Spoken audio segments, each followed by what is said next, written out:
Boa noite a todos. Estamos aqui em mais um sábado com a nossa reflexão com Emmanuel, hoje de número 126. Que a paz de Deus esteja aqui com todos nós. Boa noite, Duda. Boa noite, André. Boa noite a todos. Sejam todos muito bem-vindos a esse momento que o Centro Espírita Luiz Gonzaga de Luminárias proporciona a todos nós. Que a paz de Jesus esteja presente no lar de cada um de vocês, que ele esteja aqui iluminando o nosso encontro de hoje. André, fala para nós qual que é o versículo que Emmanuel escolhe para embasar a nossa reflexão aqui de hoje. O versículo de hoje está lá no Atos dos Apóstolos, capítulo 15, versículo 29. Que vocês se abstenham das coisas sacrificadas aos ídolos. Duda, o que o Emmanuel vai falar para nós a respeito de ídolos?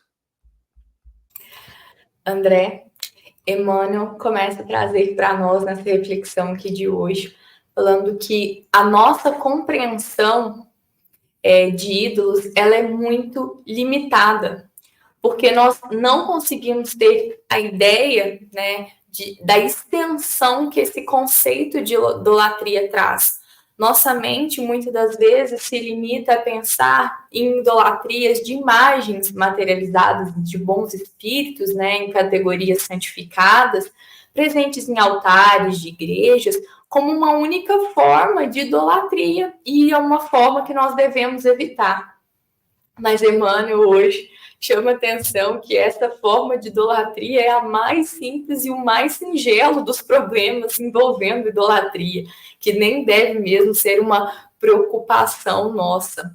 Esse conceito, né, de idolatria, ele é muito amplo e hoje Emmanuel vai destacar o quanto a idolatria ela é perigosa e o quanto ela pode ser estagnária para o nosso espírito. Então, Emmanuel vai destacar aqui umas formas de idolatria e, para começar essa separação, ele pensa o seguinte, ele traz aqui para que nós pensemos qual é o principal centro de nossas vidas. O que está no centro da nossa encarnação? O que rege a nossa vida? Quem está no centro da nossa vida? Quem está comandando o nosso coração? É Deus? Ou são as preocupações materiais? Essa é a primeira distinção que nós devemos fazer para entendermos essa separação daquilo que está comandando, para começarmos a perceber em quais momentos e quais situações nós estamos aqui sendo praticantes aqui dessa idolatria. E Emmanuel destaca no capítulo de hoje um trecho que eu trouxe aqui e vou ler. A ambição de alcançar os valores espirituais de acordo com Jesus chama-se virtude. Já o propósito de atingir vantagens transitórias no campo carnal, no plano da inquietação injusta, chama-se insensatez. Essa é a grande diferença da separação aqui do que está movendo a nossa reencarnação.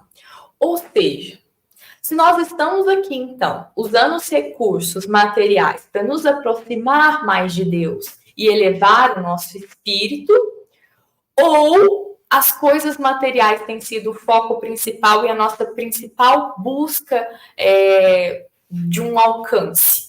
O que é o nosso foco? E se essa segunda for o nosso foco, é o que Emmanuel chama de insensatez.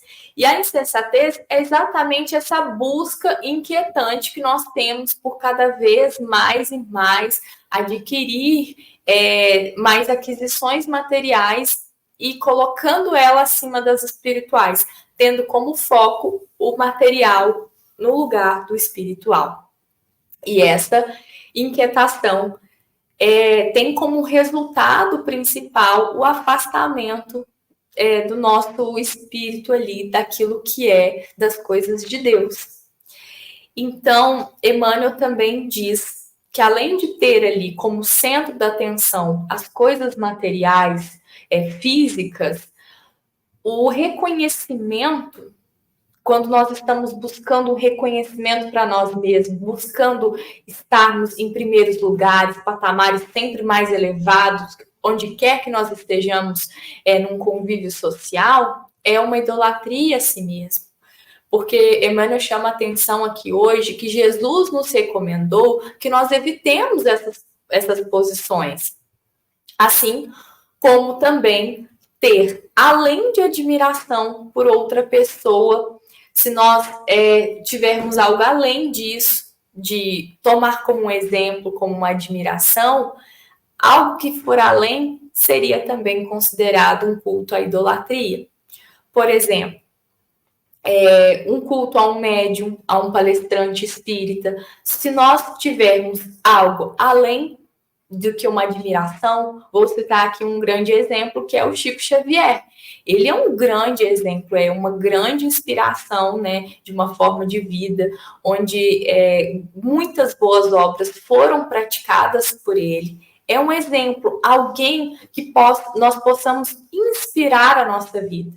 Mas, se nós tivermos, por exemplo, um apego muito grande, além desse reconhecimento ali que chega a uma loucura, é uma idolatria.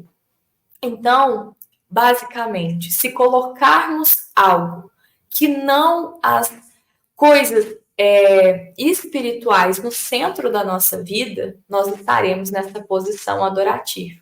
E cada vez mais que nós deixamos mais afastado do centro da nossa alma tudo que mundano aqui, nós estamos, então, fugindo dessa posição adorativa, que é o que nós temos que ter como foco principal, nos afastarmos cada vez mais.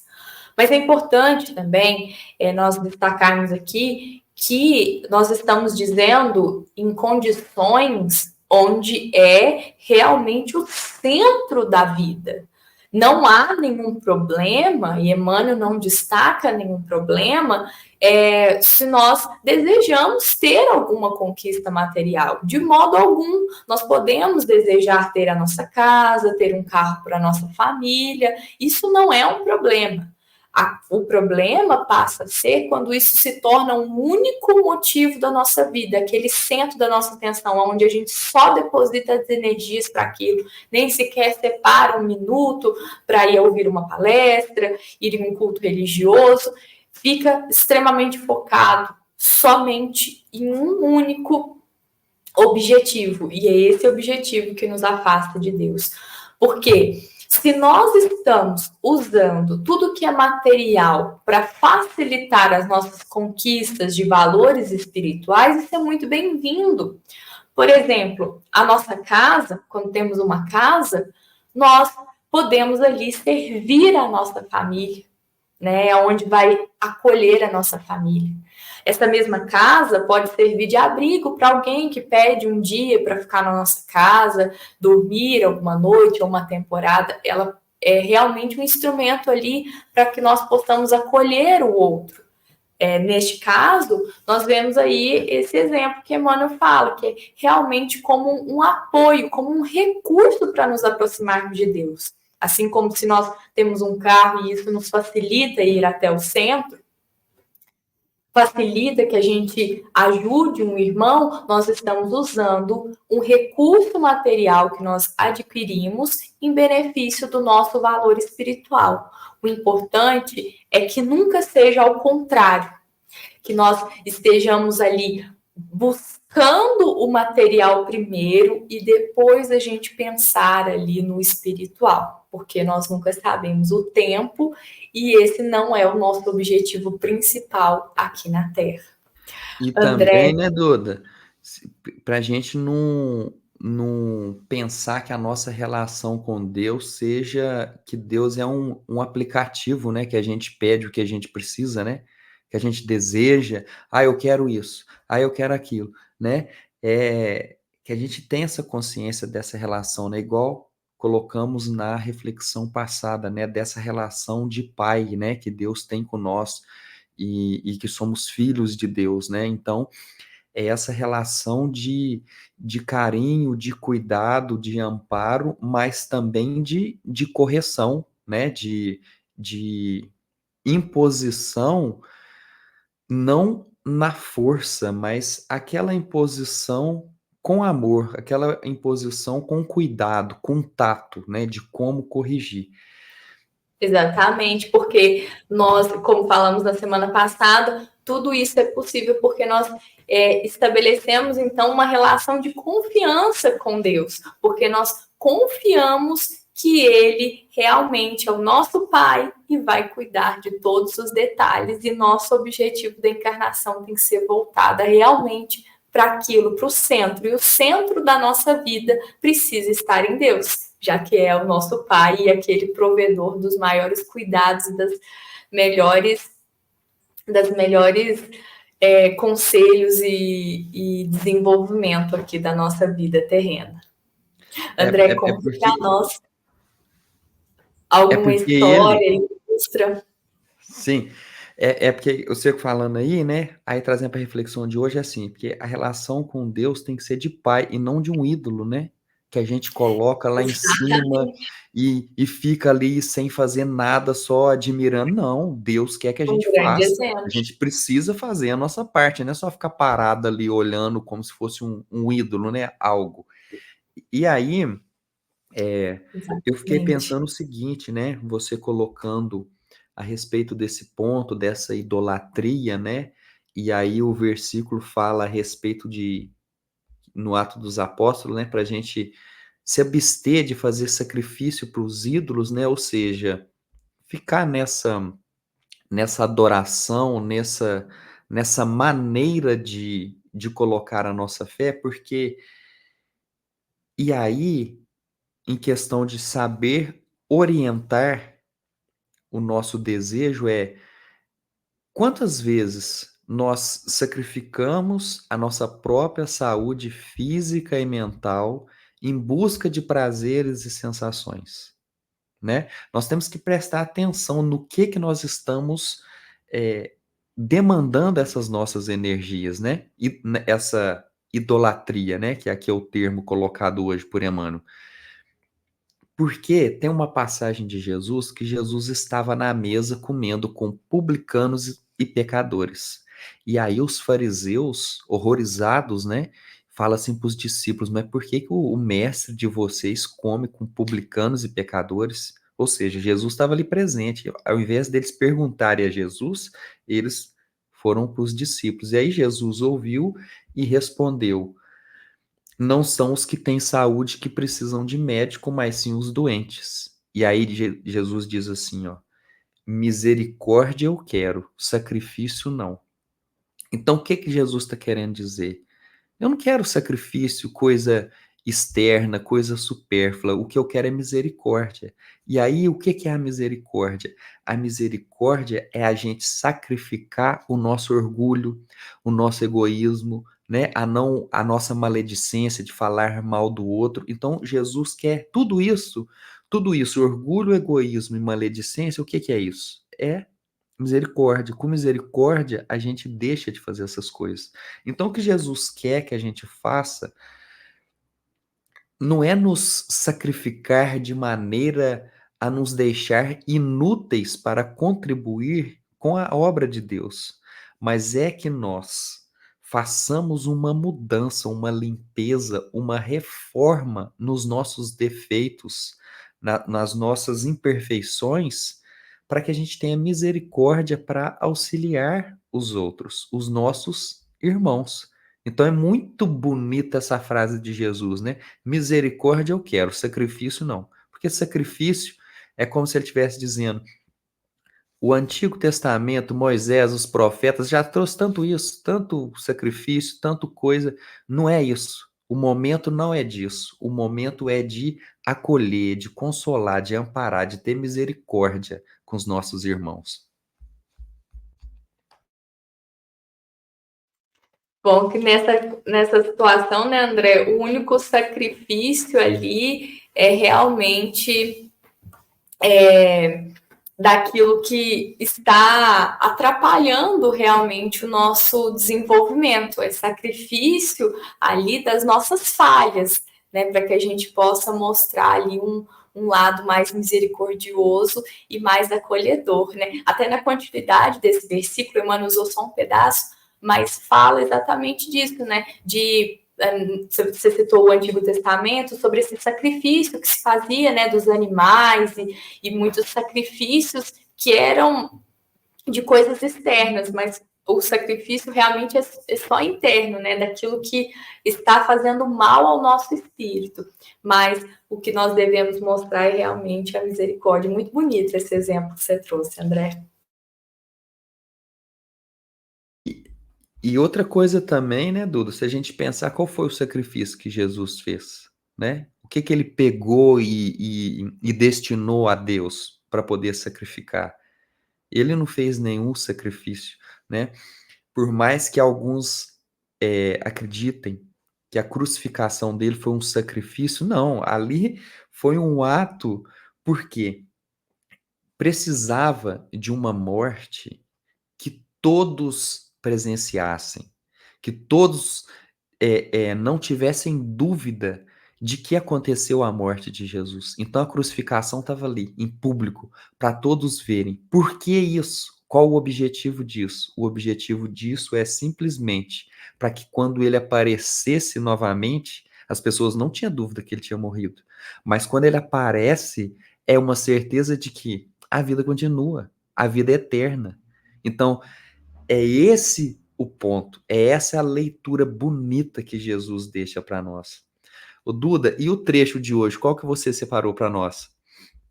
André, separei um trecho que fala exatamente sobre esse sacrifício dito aí de Jesus, porque Emmanuel também partilha da mesma ideia que você trouxe aqui para nós, né?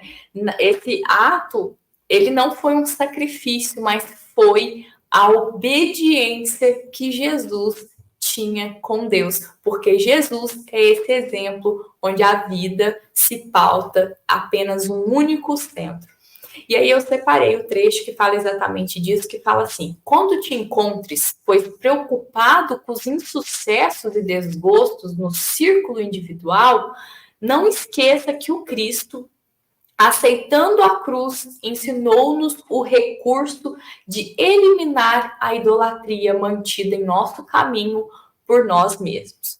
Dessa forma, né, nós podemos pensar que Jesus, como um grande pertencente ali da categoria de Cristo, podia, um destaque que Emmanuel traz, né, poderia ali não aceitar a crucificação, né, devido a toda a sua perfeição e divindade, mas neste ato, onde ele tem a plena obediência e confiança em Deus, ele se entrega para a crucificação, tendo então ali uma perfeita comunhão com Deus. A gente vê nesse exemplo, né, como Deus realmente está no centro das suas atenções, né? Como Jesus realmente tem alcançado a sua divindade, né? Porque como um Cristo, esse é o principal feito para estar fazendo parte dessa categoria, né? É viver apesar dos apesares que tiver, a confiança plena, onde só Deus rege a sua própria vida, como centro soberano da sua vida. E Jesus é aquele que nós conhecemos que viveu verdadeiramente a máxima que nós diariamente dizemos, né, que seja feita a vossa vontade. Quantas vezes a gente fala isso no Pai Nosso, mais de uma vez por dia rezamos o Pai Nosso, falamos essa frase, mas na nossa condição ainda não conseguimos viver plenamente essa frase. Mas Jesus é um exemplo disso, né? Ele aceitava e aceitou durante todo o processo aqui a vontade do Pai, sempre esteve acima das suas próprias vontades, ele sempre teve Deus como centro, o único orientador ali de todas as suas ações, né? E desta forma, Jesus abriu mão de tudo que era terreno, nos ensinou a abrir mão da idolatria de nós mesmos, porque muitas vezes nós nos achamos bom demais para alguma tarefa, mas eu sou talvez muito qualificado para isso, né?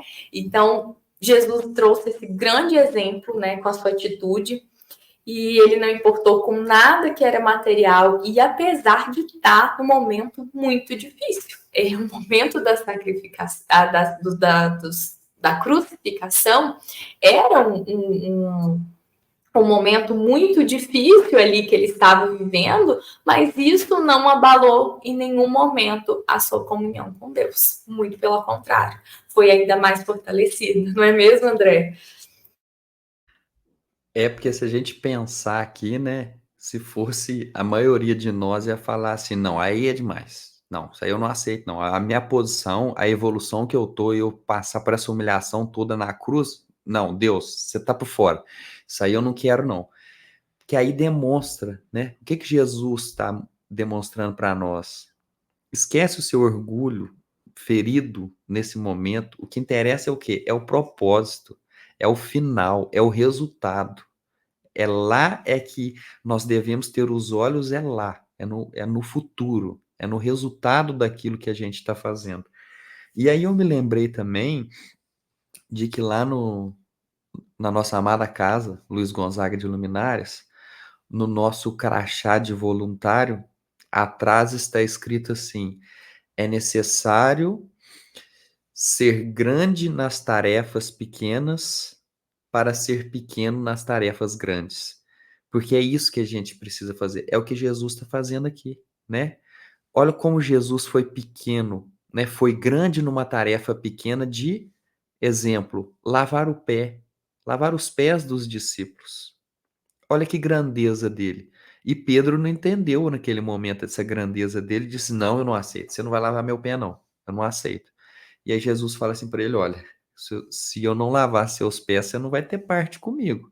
Então você está mostrando para ele: diminui seu orgulho, compreenda o que eu estou tentando te ensinar. Eu estou tentando te ensinar a humildade, a saber acolher a todos, a todas as pessoas, a ser humilde, a entender que a tarefa pequena, ela também é digna e ela é necessária para que ocorra uma tarefa maior, né? Que é considerada mais valorizada, mas que para Deus toda tarefa é digna, todo trabalho é necessário.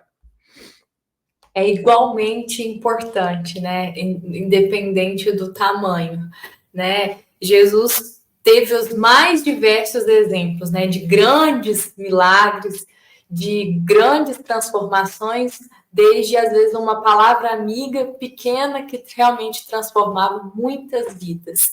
É realmente esse nosso irmão maior nos ensinou muito em todos os momentos, né? Do mais humilde até os mais grandiosos, como se comportar, né? Sempre essa humildade, tendo Deus como centro de todas as coisas. Que é, Jesus viveu verdadeiramente o primeiro mandamento, né? Amar a Deus sobre todas as coisas. Que é isso que nós buscamos, mas ainda com muita dificuldade, nós ainda não conseguimos em todos os nossos momentos da vida. Mas Jesus viveu isso em plenitude e em muita sabedoria, em todos os minutos e segundos da sua vida aqui terrena, né? E vive até hoje aqui. Então, eu espero vocês, né, na semana que vem, para juntos refletirmos o próximo capítulo. Jesus diz assim: convém que eu faça as obras daquele que me enviou, enquanto é dia. O tema deste capítulo se chama Enquanto é Dia. Jesus diz isso e está escrito no Evangelho de João, capítulo 9, versículo 4. Espero vocês para juntos refletirmos esse capítulo e vermos o que Emmanuel traz para nós de ensinamento aí, que alimenta o nosso espírito e nos mantém firmes aí nesse propósito de Deus como centro da nossa vida, regendo sempre o nosso coração. Um ótimo sábado a todos. Esta foi uma mensagem do Centro Espírita Luiz Gonzaga de Luminárias. Até semana que vem. Um ótimo final de semana para todos. Que Jesus esteja sempre conosco e que assim seja.